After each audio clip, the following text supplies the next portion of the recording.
Valley cheerleading team, while sometimes overlooked, is preparing like any other sport for the upcoming winter season among COVID-19. The team started out by having their seasonal tryouts. Unlike 2020's football cheer tryouts, the team was allowed to have in-person tryouts for the winter season. When it's in person, there's judges in front of you and you only get one chance.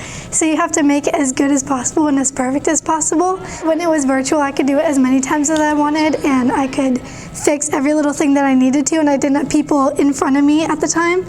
So it was a little bit easier, but with people in front of me, I was a little bit more nervous, making sure everything was as perfect as possible. When the teams were decided, there was another change involving the wrestling cheer team. Typically when we try out for basketball and wrestling, the two tryouts are completely separated. Basketball is basically their own tryout and wrestling is basically their own tryout. So this year coach was just saying like, hey, whoever wants to do wrestling cheer, let me know, and then we can all create a team off of who wants to do wrestling cheer out of the basketball girls. So now not only do some of the basketball girls do basketball cheer, we also do wrestling cheer as well. With COVID-19 affecting the formation of the cheer teams this year, it is also going to affect the games and meets these girls will be cheering at.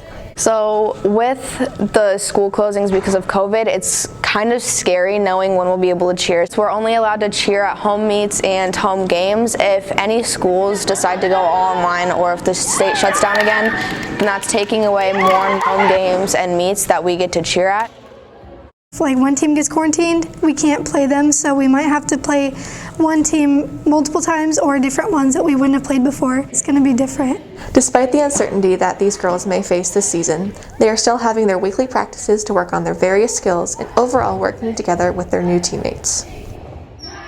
With wrestling and basketball cheer, I say that it would just be just as important because you're still there to hype up a crowd. The basketball and wrestling cheerleaders will continue to practice each week and work together this year in hopes of having their seasons. For the Pleasant Valley Spartan Shield, this is Elizabeth Pischke.